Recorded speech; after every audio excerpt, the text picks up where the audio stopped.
हम्म।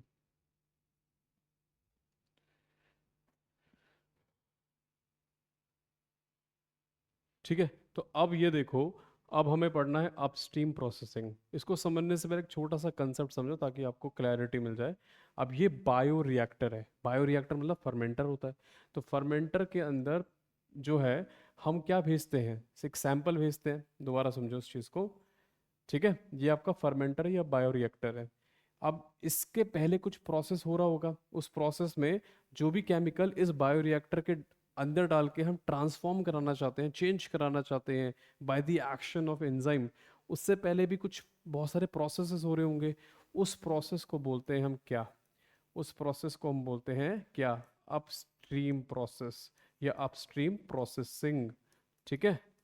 एक बार ये हमारा जो सब्सटेंस है इस बायोरिएक्टर में एंटर कर गया, तो बायोरिएक्टर में डाल क्यों रहे हैं? ताकि हमें कुछ ना कुछ हमारे फायदे का प्रोडक्ट मिल जाए। तो वो प्रोडक्ट जो हमें मिलता है उसको वहां से रिकवर कराना, वहां से बाहर निकालना, उसे बोलते हैं डाउनस्ट्रीम प्रोसेसिंग। ठीक है। तो it's like very simple, upstream processing is like a input और downstream is like a output, जो वहां से बाहर आया प्रोडक्ट, जो हमारे पसंद का था, जो हमें चाहिए था। जैसे हमें हमने क्या किया? हमने विनेगर बनाया, हमने मिल्क से कर्ड बनाया। मिल्क क्या था? मिल्क अंदर गया, बाहर निकल के आया कर्ड, है ना? वही चीज़ है बस। तो जो स्टार्टिंग का प्रोसेस है वो अपस्ट्रीम है, अंदर फर्मेंटेशन होगी, यहाँ पे डाउनस्ट्रीम जो हम बाहर निकालेंगे वो डाउनस्ट्रीम है। ठीक है, डाउनस्ट्रीम प्रोसेसिंग। उसमें जो प्रोसेस लगते हैं उसे हम डाउनस्ट्रीम प्रोसेसिंग बोलते हैं। तो अपस्ट्रीम प्रोसेसिंग को समझते हैं। इसके अंदर बेसिकली 4 स्टेप आते हैं। Development of microbe, nutrient development, inoculation, cell culture. बहुत आसान है। डेवलपमेंट ऑफ माइक्रोब, सबसे पहले जो बैक्टीरिया उसके अंदर डालेंगे उसको तो निकालना पड़ेगा। ठीक है, उसको तैयार करना पड़ेगा। तो उसके प्रोसेसेस होते हैं isolation, screening, preservation, genetic improvement. Nutrient development, ये आपने कोगनोसी में पढ़ा हुआ है, पढ़ा ना वो टॉपिक, कल्चरल मीडियम, कि भैया जो विटामिन B1 है वो बहुत इंपॉर्टेंट होता है। अमीनो एसिड डालते हैं, प्रोटीन डाला जाता है ना? वो न्यूट्रिएंट मीडियम जो हम तैयार करते हैं ताकि हमारा टिश्यू ग्रो हो सके। तो वो आपने ऑलरेडी कोगनोसी में पढ़ा हुआ है। No need to study now. Inoculation ये भी पढ़ाऊंगा, इसमें रेफ्रिजरेशन, फ्रीजिंग और लायोफिलाइजेशन है, बहुत बेसिक है। सेल कल्चर की बात करूं तो batch culture, fade batch culture, semi continuous और कंटिन्यूस, एक्सट्रीमली इंपॉर्टेंट। पता है बायोटेक्नोलॉजी की खास बात क्या है?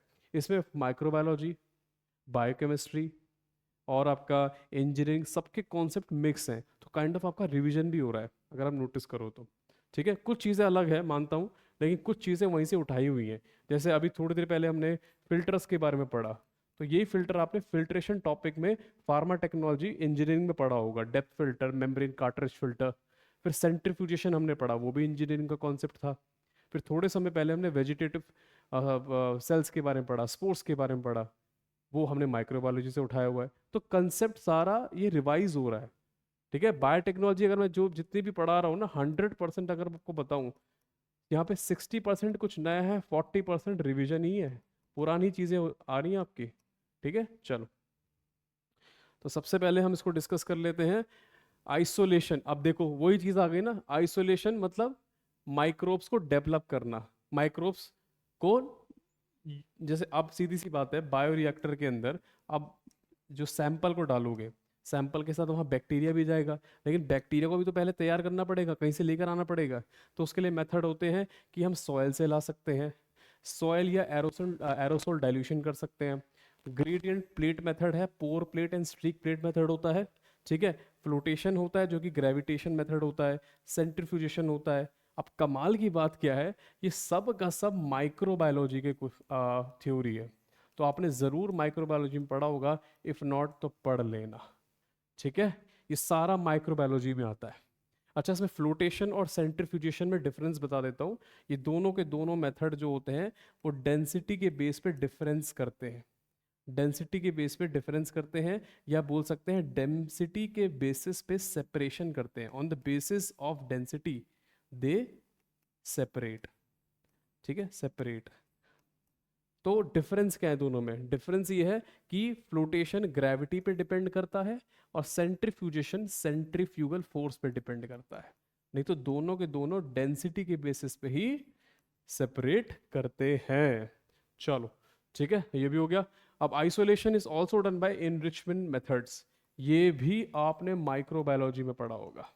इनरिचमेंट मेथड्स वो मेथड होते हैं जहाँ पे हम ऐसी कंडीशन पैदा करते हैं जिसमें बैक्टीरिया की ग्रोथ बहुत अच्छी हो जाए, बैक्टीरिया की ग्रोथ बहुत ज़्यादा अच्छी हो जाए, इंक्रीज करे, उसकी पॉपुलेशन बढ़े, ताकि उसको अच्छे से हम इस्तेमाल कर पाएँ। तो ये सब का सब माइक्रोबायोलॉजी का है। ठीक है, चलो नेक्स्ट। अब हमने एक बार बैक्टीरिया को निकाल लिया, उसकी स्क्रीनिंग करनी पड़ेगी, कौन सा हमारे काम का है कौन सा नहीं। तो स्क्रीनिंग के लिए हम अगार प्लेट का इस्तेमाल करते हैं। उसके बाद उनको प्रिजर्व भी करना है। अब ऐसा तो नहीं है कि भाई ये एकदम से निकालते ही उनको हम बायोरिएक्टर में डाल देंगे। तो उनको प्रिजर्व करने के लिए फ्रीजिंग और लायोफिलाइजेशन का इस्तेमाल करते हैं। एक इंपॉर्टेंट पॉइंट आपको बता दूं, लायोफिलाइजेशन को फ्रीज ड्राइंग बोलते हैं।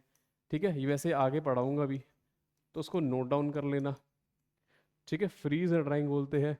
फिर जेनेटिक इम्प्रूवमेंट, जेनेटिक इम्प्रूवमेंट इसके अंदर ये देखो आपका ये म्यूटेशन बायोलॉजी का कॉन्सेप्ट आ गया। Spontaneous mutation natural process, spontaneous वो म्यूटेशन है जो खुद से आपकी हो जाती है, नेचुरल प्रोसेस है। इंड्यूस्ड वो है जो हम करते हैं, मैनुअली करते हैं, यूवी रेस का इस्तेमाल करते हैं या फिर केमिकल्स का इस्तेमाल करते हैं जैसे नाइट्रस ऑक्साइड या नाइट्रोसोग्वेनिडीन। ठीक है, ये बायोलॉजी का कॉन्सेप्ट आ गया। मतलब क्वेश्चन अगर इन केस बायोटेक्नोलॉजी का नहीं आया ना, तो ये क्वेश्चन आपको बायोलॉजी का मतलब आपको एचएपी के अंदर देखने को मिल जाएगा, बायोकेमिस्ट्री के अंदर देखने को मिल जाएगा। तो कहने का मेरा मतलब ये है कि biotechnology is a multi disciplinary subject, इसमें बहुत सारे सब्जेक्ट मिक्स करके पढ़ाए जा रहे हैं। ठीक है, तो डरने का नहीं है, वही चीज़ जो आपने पढ़ी है तो आपने 9th 10th में पढ़ा था, 11th 12th में भी पढ़ा था, म्यूटेशन वगैरह ना, किस किस चीज़ से म्यूटेशन होती है, वही तो आ रहा है बार बार रिपीट होके। क्या नई चीज़ आ रही है इसमें? ठीक है, चलो। तो ये पहला आपका हो गया। अब हमने आइसोलेट कर लिया। आइसोलेट के बाद हम करते थे क्या? न्यूट्रिएंट मीडियम बनाते थे। ठीक है, न्यूट्रिएंट मीडियम आपको ऑलरेडी आता है, वो आपने फार्माकोगनोसी में पढ़ा हुआ है, बराबर। तीसरा स्टेप होता है इनोकुलेशन। इनोकुलेशन मतलब होता है जब हम माइक्रोब्स को या सेल्स को मीडियम में ट्रांसफर करते हैं। ये आपका मीडियम है, इसके अंदर हम ट्रांसफर कर रहे हैं हमारे माइक्रोब्स को या सेल्स को। इसी प्रोसेस को इनोकुलेशन बोला जाता है। और जिस चीज़ को हम ट्रांसफर करते हैं उसे इनोकुलम बोला जाता है। मतलब माइक्रो ऑर्गेनिज्म सेल ये इनोकुलम है। और ये इनोकुलम जो होता है इसको स्टॉक कल्चर से लिया जाता है। और स्टॉक कल्चर जो है बेसिकली वो ऐसा कल्चर है जिसको स्टोर करके मेंटेन किया जाता है ताकि माइक्रो ऑर्गेनिज्म वायबल रहे। ठीक है, वायबल रहे, वायबल मतलब समझते हो, ग्रो हो सके। ठीक है, वो अपना एसेंस लूज ना कर दे, उनकी डेथ ना हो जाए। ठीक है, वाइबल इज ऑल अबाउट कि वो सस्टेन्ड रहे। ठीक है, सस्टेन्ड रहे। ओके, चलो। तो ये समझ आ गया। अब ये इनोकुलम जो हम स्टॉक कल्चर के अंदर बना के रखते हैं, इसको प्रिजर्व कैसे करते हैं, हम कैसे मेक श्योर करते हैं कि वो वायबल रहे, उसको लंबे समय तक इस्तेमाल कर सके विदाउट एनी सेल डिवीजन। मतलब हम साथ में ये भी चाह रहे हैं कि ज़्यादा सेल डिवीजन उनके बीच में ना हो। ठीक है, बस वो प्रिजर्व रहे। उसके लिए मेथड हम इस्तेमाल करते हैं रेफ्रिजरेशन, फ्रीजिंग, लायोफिलाइजेशन, जिसे फ्रीज ड्राइंग बोलते हैं। रेफ्रिजरेशन में 2 से 6 डिग्री सेल्सियस इस्तेमाल करते हैं, सिंपल है लेकिन कंटेमिनेशन हो जाता है।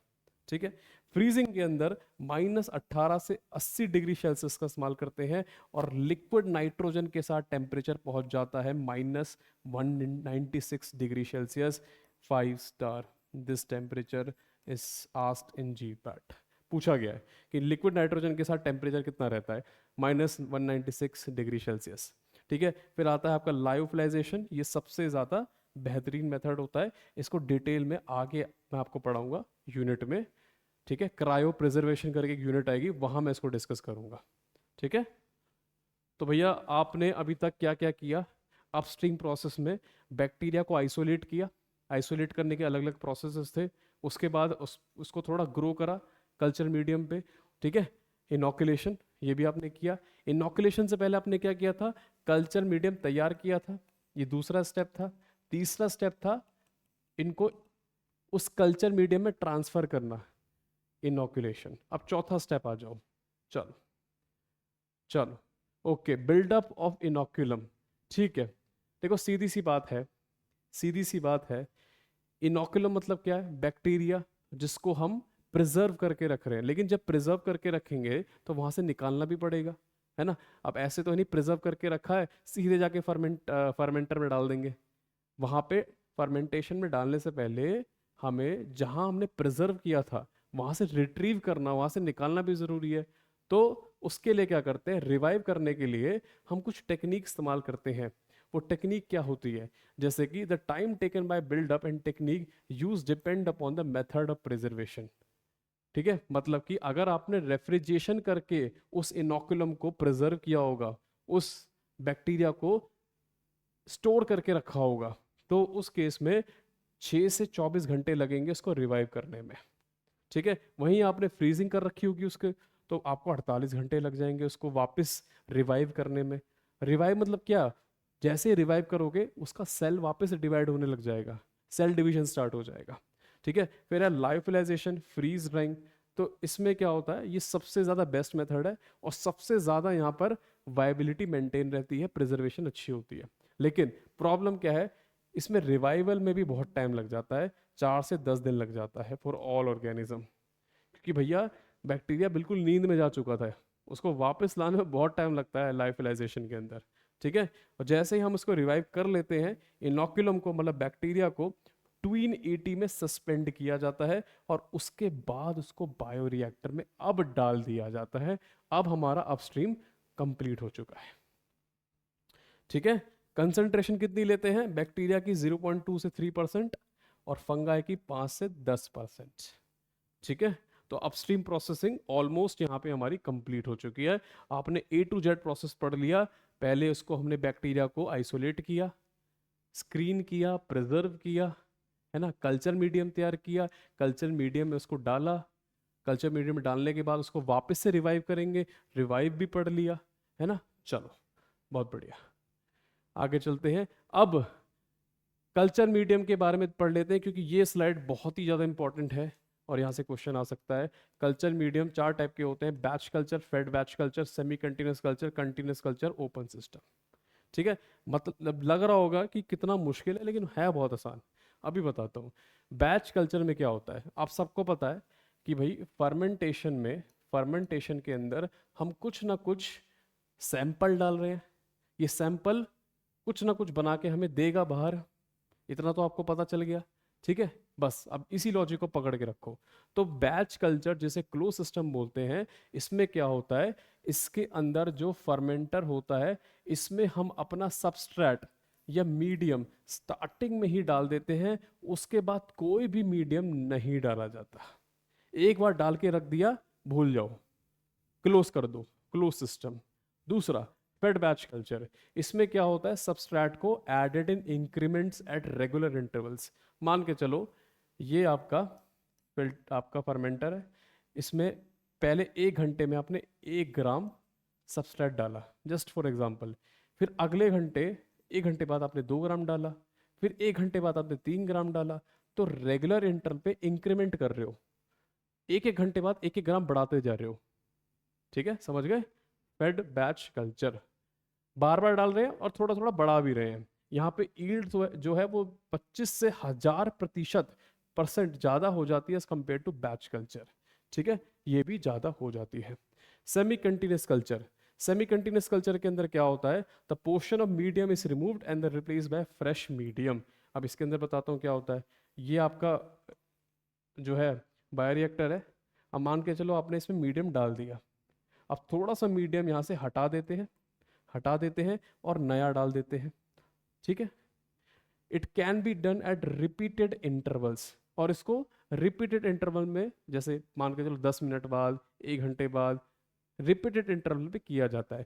थोड़ा सा सैंपल, थोड़ा सा मीडियम बाहर निकाल लेंगे, थोड़ा सा वापस डाल देंगे, फ्रेश वाला। ठीक है, इजी। चलो, सेमी कंटिन्यूस कल्चर, मैंने बोला था आसान है, बस नाम डिफिकल्ट है। Repeated interval, it is greater than batch and fade batch culture. ठीक है, टेक्निकल डिफिकल्टी ये पॉइंट छोड़ दो, इतना इंपॉर्टेंट नहीं है। लास्ट में आता है कंटिन्यूअस ओपन सिस्टम। इसका नाम से पता लग रहा है यहाँ पे क्या हो रहा है, यहाँ पे मीडियम को डाल भी रहे हैं और उसी समय निकाल भी रहे हैं, मतलब एक हाथ दे एक हाथ ले।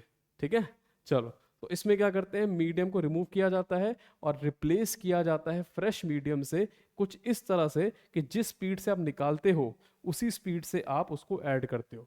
मतलब एक तरफ से हम मीडियम को निकाल रहे हैं, एक तरफ से हम डाल रहे हैं, तो लगातार ये प्रोसेस चल रहा है, कंटिन्यूअस कल्चर। ठीक है, चलो, कंटिन्यूअस कल्चर। ओके, बस। ओके, अब बैच और कंटिन्यूअस में थोड़े से डिफरेंस हमें बता रखे हैं, इसके बाद हम डाउन स्ट्रीमिंग पे चलेंगे, वो भी बड़ा छोटा सा टॉपिक है।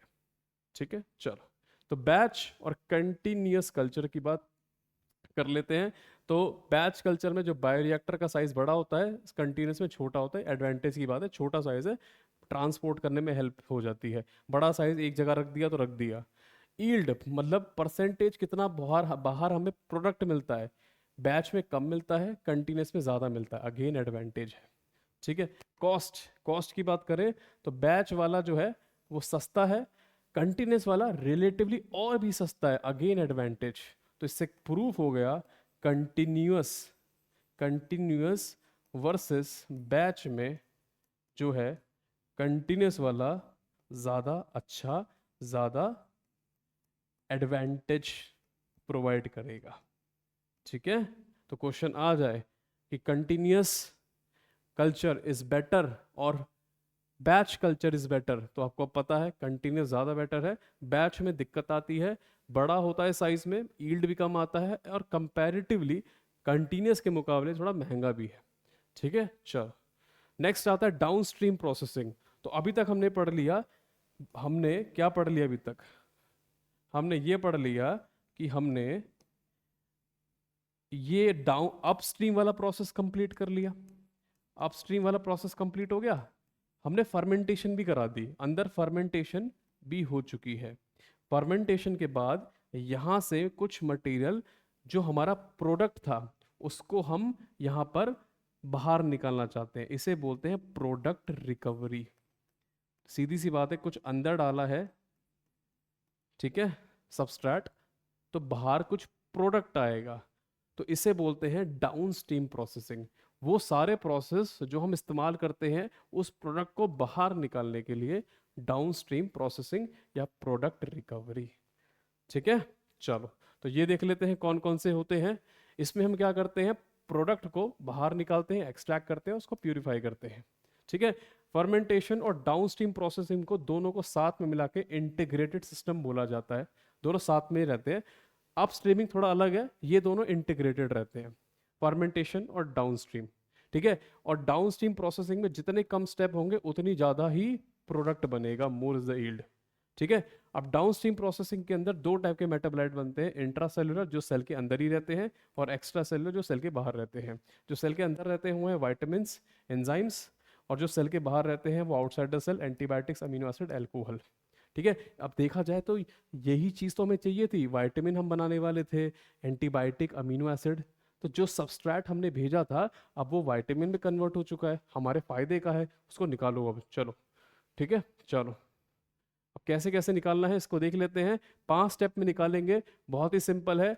और अगेन दोबारा बोल देता हूँ, माइक्रोबायोलॉजी इंजीनियरिंग के कंसेप्ट दोबारा लगेंगे तो रिवीजन हो जाएगा। चलो, harvesting, release of intracellular products, concentration, purification, formulation, बहुत ही ज़्यादा बेसिक। ठीक है, एक एक स्टेप का मतलब समझ लेते हैं, जल्दी जल्दी, सिंपल है। चलो, तो सबसे पहले होता है हार्वेस्टिंग। हार्वेस्टिंग मतलब क्या है, हार्वेस्टिंग मतलब ये है कि अब ये बायोरिएक्टर है, अब बायोरिएक्टर के अंदर मान के चलो ये आपका कल्चरल मीडियम है, इसमें कहीं ना कहीं आपका प्रोडक्ट होगा, तो इसको, उस प्रोडक्ट को कल्चर मीडियम से सेपरेट करना, उसे बोलते हैं हार्वेस्टिंग। ठीक है, the cells are separated from culture medium. ठीक है, हमारे प्रोडक्ट को, वैसे सेल्स लिखा है लेकिन आप मान के चलो यहाँ से प्रोडक्ट ही आ रहा है, तो उस प्रोडक्ट को कल्चर मीडियम से हटाना है। ठीक है, क्या करना है, हटाना है।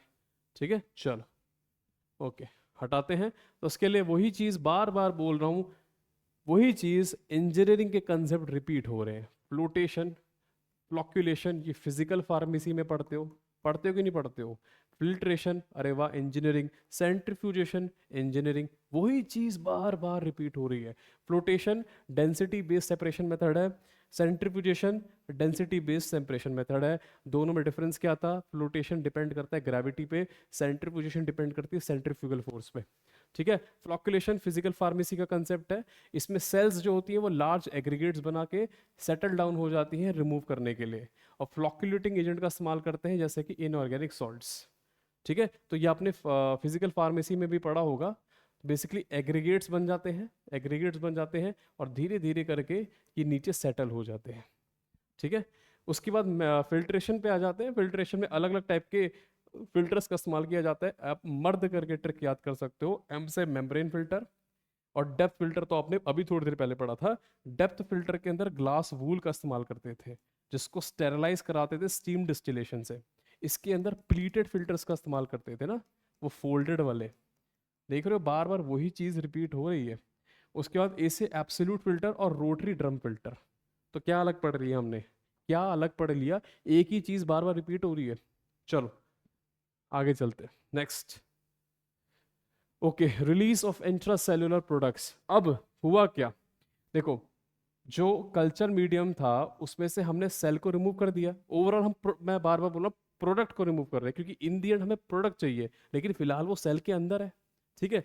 अब सेल को हमने कल्चर मीडियम से अलग कर दिया, लेकिन प्रोडक्ट तो अंदर है सेल के, है कि नहीं है? तो अब सेल से प्रोडक्ट को बाहर निकालना है, सेल से प्रोडक्ट को बाहर निकालना है। ठीक है। अब ये चीज करने वाले हम लोग। चलो, इसके तीन तरीके होते हैं। इस प्रोसेस को बोलते हैं सेल डिसरप्शन, सेल को डिस्टर्ब कर देना ताकि चीजें बाहर आ जाए। पहला है physical method, enzymatic methods, chemical method. ठीक है। फिजिकल मेथड में ऑस्मोटिक शॉक देते हैं, थर्मोलाइसिस, नाम से पता लग रहा है, हाई प्रेशर होमोजेनाइजेशन और इम्पिंजमेंट। इंजाइमेटिक मेथड में लाइजोजाइम का इस्तेमाल करते हैं, बस इतना याद कर लो, lysozyme, lysozyme, lysozyme. Chemical method में एल्कली ऑर्गेनिक सॉल्वेंट डिटर्जेंट का इस्तेमाल करते हैं। अभी आपको दिखाता हूँ, सब पढ़ा हुआ है, कहीं ना कहीं पढ़ा होगा आपने, वही रिपीट हो रहा है। चलो देखते हैं। देखो, ऑस्मोटिक शॉक, ऑस्मोटिक शब्द सुनते ही समझ आ गया होगा, पानी का इस्तेमाल हो रहा है, पानी और सुक्रोज का इस्तेमाल करते हैं। थर्मोलाइसिस, थर्मो मतलब हीट, और हीट की मदद से लाइसिस कराना मतलब सेल को ब्रेक कराना, इसे हीट शॉक भी बोलते हैं। इससे सेल्स में ब्रेकेज आ जाते हैं ड्यू टू हीट शॉक, और ये उन्हीं सब्सटेंस के लिए इस्तेमाल किया जाता है जो हीट को झेल सकते हैं, हीट स्टेबल होते हैं। फिर आता है high pressure homogenization. High pressure homogenization के अंदर हम क्या करते हैं? हाई प्रेशर अप्लाई करते हैं।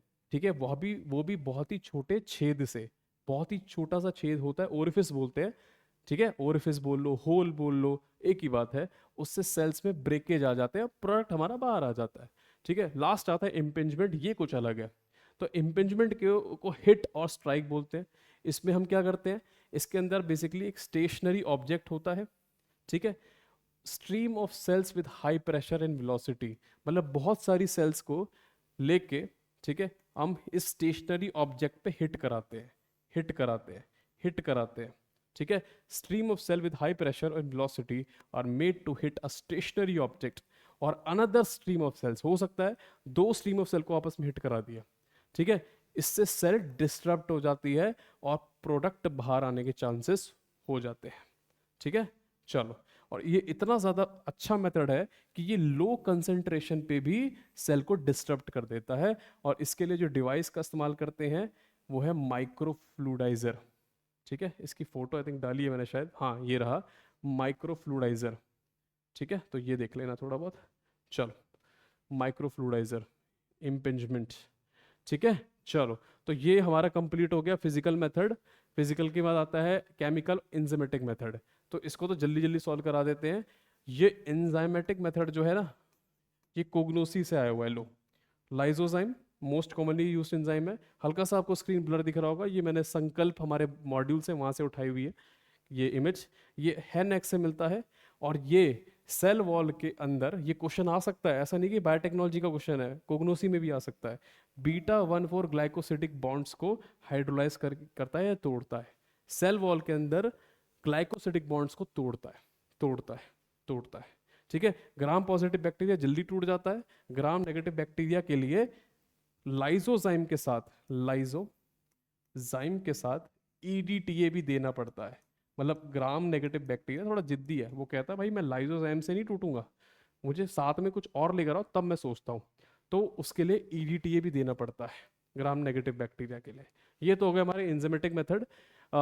उसके बाद हमारा केमिकल मेथड के लिए कुछ याद करने की जरूरत नहीं है। एल्कली इस्तेमाल करते हैं। एल्कली सबको पता है, बेस सोडियम हाइड्रोक्साइड पड़ा हुआ है। Organic solvent sir ethanol, methanol, toluene सब आता है आपको। ठीक है, ये करते क्या है, मेम्ब्रेन के अंदर जो फॉस्फोलिपिड्स है इसको डिसॉल्व कर देते हैं, जिससे पोर्स बन जाते हैं मेम्ब्रेन में। और मेम्ब्रेन में पोर्स बन गए, ये सेल है, यहाँ पे पोर्स बन गए, तो प्रोडक्ट जो अंदर है उसको बाहर आने में अब दिक्कत नहीं होगी। तो ये फॉस्फोलिपिड्स को डिसॉल्व कर देते हैं। फिर डिटर्जेंट, ये आपने फिजिकल फार्मेसी में पढ़ा होगा, डिटर्जेंट वगैरह। इसमें कटायनिक, अनायनिक का इस्तेमाल करते हैं। कटायनिक में style trimethyl ammonium bromide CTAB, और अनायनिक में SLS सोडियम लॉरियल सल्फेट का इस्तेमाल करते हैं। ये मेम्ब्रेन के प्रोटीन को डीनेचर कर देता है और सेल्स को ही ब्रेक कर देता है। तो भैया ऑर्गेनिक सॉल्वेंट फॉस्फोलिपिड्स को डिसॉल्व कर रहे हैं, डिटर्जेंट प्रोटीन को ही डीनेचर कर देते हैं। तो मैकेनिज्म इंपॉर्टेंट है। ठीक है, सब पढ़ा हुआ है, इंजीनियरिंग के अंदर पढ़ा है। कुछ फिजिकल फार्मेसी का कंसेप्ट आ गया, कुछ ऑर्गेनिक केमिस्ट्री का कंसेप्ट आ गया, कुछ कोगनोसी का कंसेप्ट आ गया, सब वहां से उठाया हुआ है और कुछ नहीं है। चलो, कुछ नया नहीं है। ओके, कंसंट्रेशन, ठीक है। कंसंट्रेशन, अब आपने सेल में से प्रोडक्ट को बाहर तो निकाल लिया, लेकिन प्रोडक्ट में हो सकता है पानी हो, तो पानी को रिमूव करना जरूरी है। पानी के रिमूव करने के प्रोसेस को ही बोलते हैं कंसंट्रेशन। ठीक है, तो कंसंट्रेशन करने के भी बहुत आसान तरीके हैं, सब पड़ा हुआ है। इवापोरेशन सबको पता है, बचपन से इवापोरेशन क्या होता है। ठीक है, तो इसके लिए इवापोरेटर का इस्तेमाल करते हैं, जो कि जिसमें हीटिंग डिवाइस का इस्तेमाल करते हैं, और वो पानी को इवेपोरेट मतलब भाप बना देता है। लिक्विड एक्सट्रैक्शन, इसके अंदर हम डिजायर्ड प्रोडक्ट को एक लिक्विड फेज से दूसरे फेज में ट्रांसफर कर देते हैं। मतलब मान के चलो एक लिक्विड से दूसरे लिक्विड में ट्रांसफर कर देंगे। ठीक है, मतलब वाटर से किसी और लिक्विड में ट्रांसफर करते हैं यहाँ पे। ठीक है, चलो, इसकी एफिशिएंसी डिपेंड करती है partition coefficient, not that important. Membrane filtration, अरे वाह, फिल्ट्रेशन फिर आ गया। सर फार्मा इंजीनियरिंग तो बार बार आ रहा है यहाँ पे, क्योंकि कॉन्सेप्ट, क्योंकि टॉपिक ही इंजीनियरिंग का है ना। बायोटेक्नोलॉजी क्या है, बायो इंजीनियरिंग ही तो है ना। तो इस मेथड में हम परमिएबल मेम्ब्रेन का इस्तेमाल करते हैं, जो सेलेक्टिवली कुछ पार्टिकल्स को जो लार्जर होती है पोर साइज से उसको रोक लेती है, और स्मॉलर पार्टिकल्स को मेम्ब्रेन से पास होने देती है। वही क्या नाम है, मेम्ब्रेन का कॉन्सेप्ट, कि बड़े पार्टिकल रुक जाएंगे, छोटे पार्टिकल पास हो जाएंगे। ठीक है, मेम्ब्रेन जो बनी होती है पॉलीमेरिक मटेरियल से बनी होती है, पॉलीईथर सल्फोन या पॉलीविनाइल डाइफ्लोराइड। और उसमें माइक्रोफिल्टर्स का या अल्ट्रा फिल्टर्स का भी इस्तेमाल कर सकते हैं, जो सिरेमिक्स या स्टील से बने होते हैं। अब सिर्फ ये बातें आप बायोटेक्नोलॉजी के पॉइंट ऑफ व्यू से याद नहीं कर रहे, ये आप इंजीनियरिंग के लिए भी याद कर रहे हो। इंजीनियरिंग से भी क्वेश्चन आ सकता है कि भैया बताओ माइक्रोफिल्टर किसका बनता है, सिरेमिक स्टील का। तो अब बार बार बोल रहा हूँ, एक सब्जेक्ट नहीं है यहाँ पर, 3-4 सब्जेक्ट आपके साथ में चल रहे हैं। ठीक है, चलो, थिंक दैट्स इट। कंसंट्रेशन भी हो गया हमारा। कंसंट्रेशन के दो मेथड और भी हैं, प्रेसिपिटेशन और एड्जॉर्प्शन। ठीक है, प्रेसिपिटेशन हम मेनली मैक्रोमोलिक्यूल्स जैसे कि प्रोटीन्स के लिए इस्तेमाल करते हैं, और मोस्ट कॉमन सॉल्ट है अमोनियम सल्फेट, ये इतना इंपॉर्टेंट मेथड नहीं है। एड्जॉर्प्शन में हम सेलुलोज बेस एड्जॉर्बेंट्स या पैम का इस्तेमाल करते हैं, polystyrene acrylate, methyl acrylate. Basically ये मान के चलो, ये सरफेस है, एड्जॉर्बेंट है, ये आपका प्रोडक्ट है। तो ये क्या करेगा, पानी को सरफेस पे रिटेन कर लेगा और प्रोडक्ट अलग हो जाएगा। ठीक है, तो यहाँ पे एड्जॉर्बेंट का इस्तेमाल किया जाता है जो सेलुलोज बेस्ड है, और पैम का इस्तेमाल करते हैं, पॉलीस्टायरीन, एक्रिलेट, मिथाक्राइलेट वगैरह का इस्तेमाल किया जाता है। इससे क्या पता लगता है, ये एड्जॉर्बेंट होते हैं। तो सिर्फ और सिर्फ बायोटेक्नोलॉजी के लिए याद मत करो, अपना बाकी सब्जेक्ट्स के लिए भी याद कर लो उसको। ठीक है, चलो, कंसंट्रेशन हो गया। ओके, लास्ट में आता है प्यूरिफिकेशन और फॉर्मुलेशन। प्यूरिफिकेशन, फॉर्मुलेशन, अब सीधी सी बात है, प्रोडक्ट से पानी भी निकाल दिया, अब उसको इस्तेमाल करने से पहले पहले इसको साफ भी तो करोगे, प्यूरिफाई करोगे, और फॉर्मुलेट करोगे लास्ट में, है ना। फॉर्मुलेट मतलब उसको लास्ट फॉर्म में ले जाना, अपनी फाइनल फॉर्म में ले जाना। तो सफाई के लिए क्या करते हैं, क्रोमेटोग्राफी का इस्तेमाल करते हैं। अरे वाह, यहाँ तो एनालिसिस भी आ गया। ठीक है, एनालिसिस भी आ गया। ठीक है, क्रोमेटोग्राफी में gel permeation chromatography, affinity chromatography और आयन एक्सचेंज क्रोमेटोग्राफी का इस्तेमाल करते हैं। तो ये आप एनालिसिस में पढ़ते हो। ठीक है, तो वहाँ जाके एक बार देख लेना इन क्रोमेटोग्राफी का क्या मतलब है, ये तो क्लास बहुत लंबी हो जाएगी। उसके बाद लास्ट में आता है कि प्रोडक्ट हमने अब तैयार कर लिया है, बस उसको स्टेबल बना के रखना है, मतलब उसको फॉर्मुलेट करना है, फॉर्मुलेशन बनानी ताकि स्टेबल रहे। तो उसके लिए क्या करते हैं, अगर लो मॉलिक्यूलर वेट कंपाउंड है तो अगेन कंसंट्रेशन करते हैं, कंसंट्रेशन करते हैं मतलब पानी से रिमूव करते हैं अगर और एक्स्ट्रा बचा है तो। स्मॉल मॉलिक्यूल्स जैसे एंटीबायोटिक, इसके लिए क्रिस्टलाइजेशन इस्तेमाल करते हैं, क्रिस्टलाइजेशन, क्रिस्टल्स बनाते हैं, ठीक है। और मैक्रो मॉलिक्यूल्स के लिए हम स्टेबलाइजर्स का इस्तेमाल करते हैं, स्टेबलाइजर्स का, जैसे कि शुगर में ग्लूकोज, सॉल्ट में सोडियम नमक, पॉलीमर में पॉलीथाइन ग्लाइकॉल और पॉलीहाइड्रिक एल्कोहल्स, ठीक है। तो कुल मिला के कंसेप्ट वही सारे हैं जो आपने पढ़े हुए हैं, आपने पढ़े हुए हैं कहीं ना कहीं, ठीक है, आपने पढ़े हुए हैं कहीं ना कहीं, बस घुमा फिरा के वही चीज़ रिपीट हो रही है, ठीक है, वही चीज़ रिपीट हो रही है। तो इसमें कुछ इतनी डरने की बातचीत है नहीं, बात है नहीं। आपको बस इतना याद रखना है कि ये जो आप याद करोगे ये आपको अलग अलग सब्जेक्ट में भी काम आएगा, ठीक है। चलो, ठीक है, ये भी हो गया। और नेक्स्ट टॉपिक आता है एंजाइम इमोबिलाइजेशन, एंजाइम इमोबिलाइजेशन। तो इसको भी देख लेते हैं, यूनिट 5 बड़ा इंपॉर्टेंट है ये, एंजाइम इमोबिलाइजेशन, ठीक है। चलो, तो भैया देखो बात क्या है, एक बड़ा इजी सा कंसेप्ट है, अगेन ये फर्मेंटेशन का ही कंसेप्ट है। फर्मेंटेशन होती है, फर्मेंटेशन में हम एंजाइम डालते हैं अंदर, ठीक है। अब ये एंजाइम एक जगह रुका रहेगा तो ज़्यादा अच्छा है, ठीक है। अगर इधर इधर हिल गया तो दिक्कत हो जाती है, क्यों, क्योंकि वेस्ट हो जाता है। अगर एक जगह रुका हुआ है तो एंजाइम अच्छे से काम करेगा, प्रोडक्ट को फिर कैटलाइज करेगा, प्रोडक्ट हमारा बन जाएगा। लेकिन अगर इधर उधर हिलता रहेगा तो उसकी एफिशिएंसी नहीं आएगी, ठीक है, वेस्ट भी ज़्यादा होगा, बार बार इस्तेमाल भी नहीं कर सकते, ठीक है। इसी वजह से एंजाइम को एक ही जगह इमोबिलाइज, रोका जाता है, रोका जाता है, और कुछ नहीं है इसका मतलब, ठीक है। चल आगे चलते हैं। तो कुछ स्पेशल बातें पढ़ लेते हैं एंजाइम के बारे में। एंजाइम नॉन टॉक्सिक और बायोडिग्रेडेबल होते हैं नेचर में, ठीक है, नॉन टॉक्सिक होते हैं। सबसे पहला एंजाइम जो प्रोड्यूस किया गया था वो टाक डाइस्टेज था 1896 यूएसए के अंदर। और फंगाई जो है सबसे ज़्यादा एंजाइम प्रोडक्शन करते हैं 60%। और एल अमीनो एसिड एसाइलेज पहला एंजाइम था जिसको इमोबिलाइज किया गया था 1969 के अंदर, एल अमीनो एसिड एसाइलेज, ठीक है। अब जो माइक्रोब सोर्स होते हैं मतलब बैक्टीरिया, इनको अच्छा सोर्स माना जाता है एनिमल के कंपैरिजन में एंजाइम्स के लिए। क्यों, क्योंकि जो एनिमल सोर्सेज होते हैं उनसे लेस क्वांटिटी आती है, कम एंजाइम्स निकलते हैं, पहला पॉइंट। दूसरा point, isolation and purification of enzyme is difficult from animal source, animal source से आने वाले एंजाइम्स को आइसोलेट करना, उनको प्यूरिफाई करना मुश्किल होता है, कम भी आते हैं मुश्किल भी होता है।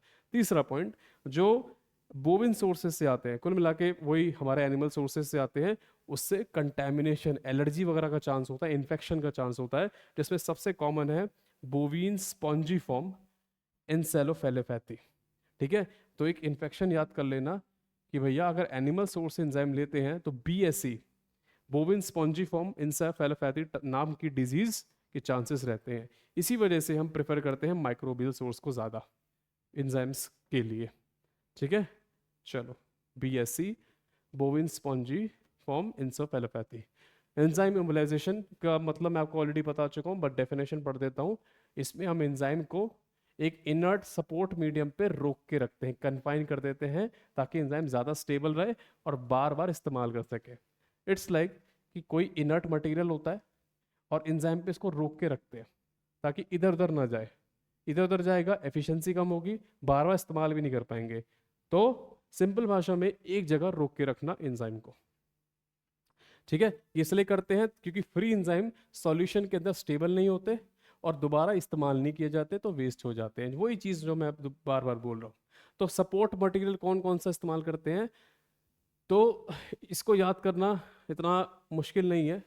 तो अब ध्यान से देख लो, एल्यूमिना, सिलिका जेल कहीं ना कहीं पड़ा होगा, gelatin, collagen, starch, D A E cellulose, D A E Sephadex, ठीक है, सेलुलोज भी आ जाएगा, कार्बोक्सी मिथाइल सेलुलोज, ठीक है।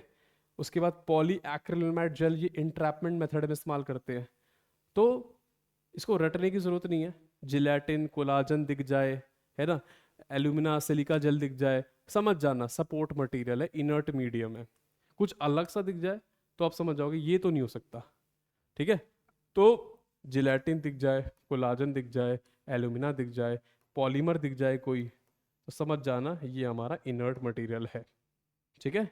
अब इसमें से याद कौन कौन सा आप कर सकते हो तो वो बता देता हूँ। जो भूल सकते हो वो एक ये वाला है और एक वो ये वाला है, बाकी तो बहुत बेसिक है, फार्मेसी में पढ़ते पढ़ते ही रहते हैं, बार बार कहीं ना कहीं दिखता ही रहता है ना। चलो आगे चलते हैं। अब यहाँ पर आई होप आपको स्क्रीन अच्छे से दिख रही है, बिल्कुल दिख रही है। तो ये हमारे कलर्ड मॉड्यूल्स हैं संकल्प के, जो अगले साल लॉन्च होने वाले हैं। तो अब क्या है, इसमें से मैं आपको इमोबिलाइजेशन के चारों मेथड पढ़ा दूंगा। एड्सॉर्प्शन भी पढ़ा दूंगा, entrapment, lattice entrapment, covalent binding, cross linking, ये चारों मेथड हम पढ़ लेंगे, ठीक है। तो एड्सॉर्प्शन की बात करें, बहुत सिंपल है, थ्योरी मत पढ़ो, सीधे डायग्राम पे आ जाओ। तो ये एक इनर्ट मटेरियल होता है, ठीक है, इस पे आके एंजाइम ऐसे चिपक जाता है, बस एड्सॉर्प्शन, चिपक गया, बस। अब थ्योरी पे आ जाओ। यहाँ पर एंजाइम जो होता है वो इनर्ट सपोर्ट पे चिपक जाता है, बाइंड कर लेता है, चिपक जाता है। और यहाँ जो बॉन्ड होता है वो याद कर लो, van der Waals forces and hydrogen bond. बस प्रॉब्लम क्या है, ये बॉन्ड आसानी से टूट सकते हैं अगर टेम्परेचर और पीएच को छेड़ा जाए तो, चेंज किया जाए तो ये इसका ड्रॉबैक है, ठीक है। एड्सॉर्प्शन। इंट्रैपमेंट पे आ जाओ। इंट्रैपमेंट को बोलते हैं लैटिस इंट्रैपमेंट। बस दिख गया, समझ आ गया, ये इनर्ट मटेरियल है, बीच में एंजाइम को फंसाया हुआ है, ठीक है। अब थ्योरी पे आ जाओ। एंजाइम को इंट्रैप, फंसा के रखते हैं मैट्रिक्स के अंदर, और जो मैट्रिक्स के छेद होते हैं, पोर्स होते हैं, वो इस तरह से बनाए जाते हैं कि एंजाइम उसके अंदर फंस जाए, एंड द प्रोडक्ट और सबस्ट्रैट पास थ्रू, और जो उससे प्रोडक्ट बने, सबस्ट्रैट बने, वो आसानी से पास हो जाए, बस एंजाइम अंदर फंसा रहे, ठीक है। डिसएडवांटेज क्या है, कभी कभार एंजाइम लीक कर सकता है, ठीक है। कोवलेंट बाइंडिंग, ये और भी आसान है, बहुत आसान है सारी चीज़ें। चलो, तो कोवलेंट बाइंडिंग में क्या होता है, कोवलेंट बॉन्ड्स, जैसे यहाँ पर वैन डर वाल्स फोर्सेस थी ना, या कोवलेंट बॉन्ड्स बन जाते हैं कि created between chemical groups of support and chemical groups of enzyme, ठीक है। तो इसको ऐसे मान के चलो कि ये आपका सपोर्ट है, ये आपका एंजाइम है, तो इनके बीच में कोवलेंट बॉन्ड बन जाता है, बस, ठीक है। तो कोवलेंट बॉन्ड बन जाता है सपोर्ट और एंजाइम के केमिकल ग्रुप्स के बीच में। ऑफ कोर्स ही बात है, बाइंड हो रहा है तो केमिकल ग्रुप्स तो होंगे ही, ठीक है। तो इस मेथड को अप्लाई करने के लिए हमें सपोर्ट को पहले से ही तैयार करना पड़ता है, प्री ट्रीट करना पड़ता है, ताकि वो बाइंडिंग के लिए एक्टिवेट हो जाए, मतलब उसको पहले से थोड़ी ट्रीटमेंट करनी पड़ती है ना, पहले से थोड़ा उसको सेट करके रखना पड़ता है, ताकि भैया जब बाहर से हमारा एंजाइम आए तो वो उस पर चिपक जाए, आराम से कोवलेंट बॉन्ड बन जाए उस पर, ठीक है। चलो ये भी हो गया। क्रॉस लिंकिंग की बात कर लेते हैं। क्रॉस लिंकिंग तो और भी आसान है, यहाँ पे कोई सपोर्ट मटेरियल नहीं होता, क्वेश्चन बन सकता है ऐसी कौन सी एंजाइम इम्युलाइजेशन टेक्निक है जहाँ पे सपोर्ट मटेरियल होता ही नहीं है, क्या बात है, यहाँ सपोर्ट मटेरियल ही नहीं है, तो सर यहाँ पे हो क्या रहा है, यहाँ पे पॉलीफंक्शनल एंजाइम्स होते हैं, सॉरी पॉलीफंक्शनल रिएजेंट्स होते हैं जो एंजाइम्स के साथ रिएक्ट करते हैं, ठीक है, जिससे ब्रिजेस बनते हैं, और ये ब्रिजेस एंजाइम्स को आपस में ही लिंक कर देते हैं, ठीक है। चलो, तो पॉलीफंक्शनल रिएजेंट है ग्लूटरलडिहाइड, ठीक है, एंड डाईएजोबेंजिडीन। इसमें ग्लूटरलडिहाइड आपको याद रखना है क्योंकि ये पूछा हुआ है जीपैट के अंदर। कॉस्ट इफेक्टिव मेथड है, बस दिक्कत यह है कि एंजाइम डी नेचर हो जाता है, क्यों, क्योंकि एंजाइम में रिएक्शन करवा रहे हैं, है ना। हमने क्या किया, पॉलीफंक्शनल रिएजेंट का इस्तेमाल करा, जिससे एंजाइम में आपस में ही लिंकेज हो गई, तो अब कुछ ना कुछ एंजाइम के साथ चेंजेस हो रहे हैं, तो डी नेचर होने के चांस हो जाते हैं, ठीक है। तो चारों बड़े आसान थे, और इसमें हर टर्म में ही उसका मतलब छुपा हुआ है, तो मुझे नहीं लगता ये उसको याद रखने में कुछ मुश्किल होनी चाहिए, खासकर ये लास्ट वाला इंपॉर्टेंट है, इसमें आप थोड़ा ध्यान दे सकते हो, बाकी तो मुझे लग रहा है बड़ा आसान है, कुछ ज़्यादा है नहीं इसमें, ठीक है। चलो, तो यहाँ पर आपका एंजाइम इमोबिलाइजेशन खत्म होता है, बस उसके फ़ायदे जान लेते हैं जो हम ऑलरेडी जानते हैं। फ़ायदे ये होते हैं कि एंजाइम को इमोबिलाइज करने की वजह से उनका स्ट्रक्चर जो है, जो एंजाइम के अंदर बोला जाता है कि उनका कॉन्फर्मेशनल स्ट्रक्चर रिटेन रहता है, मतलब चेंज नहीं होता, तो कैटालिसिस आसानी से हो जाती है। बेसिकली एंजाइम कैटालिसिस कराते हैं, रिएक्शन की स्पीड बढ़ाते हैं, लेकिन उसके लिए उनका भी जो अरेंजमेंट है, कॉन्फर्मेशन है ना, स्ट्रक्चर है, वो प्रॉपर होना चाहिए। अगर वो डी नेचर हो गया तो एफिशिएंसी गिर जाएगी।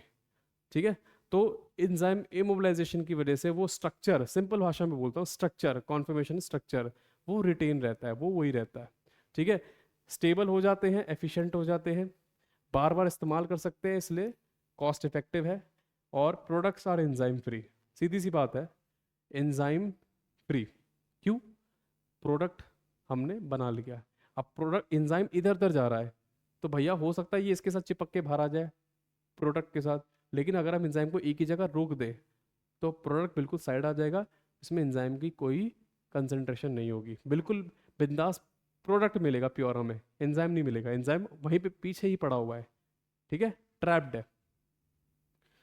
डिसएडवांटेजेस की बात करें तो डिसएडवांटेज ये हो सकता है कि ये जो रिएक्शंस हम बार बार करा रहे हैं, है ना, इसकी वजह से एंजाइम की बायोलॉजिकल एक्टिविटी का लॉस हो सकता है। ऐसा नहीं कि होता ही होता है, हो सकता है अगर सही से नहीं किया तो। और ये थोड़ा महंगा मेथड भी होता है, एक्सपेंसिव होता है। ठीक है, एंजाइम को इंट्रैप कराना, एड्जॉर्ब कराना, ठीक है, क्रॉस लिंकिंग कराना। क्रॉस लिंकिंग के लिए कौन सा पॉलीफंक्शनल रिएजेंट इस्तेमाल करते थे? ग्लूटरल्डिहाइड, है ना, याद रख लेना इस चीज़ को, जी भूलना नहीं। चलो, ये चीज़ भी हो गई कंप्लीट। उसके बाद आगे बढ़ते हैं नेक्स्ट, ब्लॉटिंग टेक्निक्स। देखिए लेक्चर कितनी देर का हो चुका है अभी तक, 41 मिनट्स। ओके, 1 आवर 41 मिनट्स, ठीक है। ब्लॉटिंग टेक्निक्स, ब्लॉटिंग टेक्निक्स पहली बात तो क्या होती हैं? ब्लॉटिंग टेक्निक्स वो होती हैं जो हमें हेल्प करती हैं किसी भी सैंपल में डीएनए, आरएनए और प्रोटीन को आइडेंटिफाई करने में, identify in a sample, in a sample, ठीक है, इन अ सैंपल, बस, इन अ सैंपल, यही ब्लॉटिंग टेक्निक्स होती है। ठीक है, चलो बहुत छोटा सा टॉपिक, जल्दी फिनिश करते हैं। सबसे पहली बात, बैक्टीरियल सेल, एनिमल सेल और प्लांट सेल, इनके अंदर बेसिकली आइसोलेशन कराई जाती है। देखो सीधी सी बात है, जेनेटिक मटेरियल जो इनके अंदर है, डीएनए, आरएनए, उसको निकालना तो पड़ेगा, है ना, तभी तो फिर बाद में आइडेंटिफाई कर पाओगे आप प्रॉपरली, है ना। तो देखो सीधी सी बात है, बैक्टीरियल सेल, अगर बैक्टीरिया की सेल है तो उसमें इस्तेमाल करते हैं लाइजोजाइम। ठीक है, किसके लिए? यहाँ दिख नहीं रहा होगा आपको, ग्राम पॉजिटिव के लिए। ठीक है, अगर ग्राम नेगेटिव आ जाए तो उसके लिए ये सब इस्तेमाल करना पड़ेगा, लाइजोजाइम दो, इथाइल डी डाइअमीन टेट्राएसीटेट ईडीटी लगाओ, उसके बाद फिर सोडियम डोडिकाइल सल्फेट भी दो। तो सिंपल सी बात है, ग्राम पॉजिटिव है तो लाइजोजाइम से काम हो जाएगा, ग्राम नेगेटिव है तो तीनों सब्सटेंस देने पड़ेंगे, लाइजोजाइम, ईडीटीए और सोडियम डोडिकाइल सल्फेट। तो ये तो हमारा बैक्टीरिया का हो गया। ठीक है, एनिमल सेल की बात करें, इसके लिए सिर्फ और सिर्फ सोडियम डोडिकाइल सल्फेट, एनिमल सेल की। प्लांट सेल की बात करें तो इसके लिए बहुत ही बेसिक है, पहले उसको फ्रीज करो, मोटर पेशल का इस्तेमाल करो, हार्श ट्रीटमेंट की जाती है क्योंकि सेल वॉल बहुत स्ट्रांग होती है। तो भैया प्लांट सेल के साथ बिल्कुल भी काइंडनेस, हम्बलनेस नहीं बरतनी है। ठीक है, मॉर्टल पेस्टल से कूटना है अच्छे से, है ना, और हार्श ट्रीटमेंट करनी है, और क्योंकि सेल वॉल स्ट्रांग होती है तभी वो जाके मटेरियल वहाँ से बाहर आएगा जो हमें चाहिए, डीएनए वगैरह। ठीक है, ये तो हो गया हमारा आइसोलेशन। प्यूरिफिकेशन पढ़ लो अब।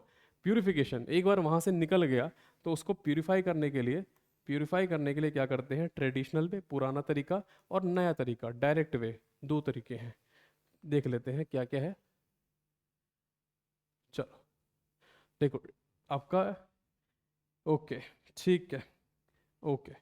तो ट्रेडिशनल वे को ही यहाँ पे इनडायरेक्ट मेथड बोला है।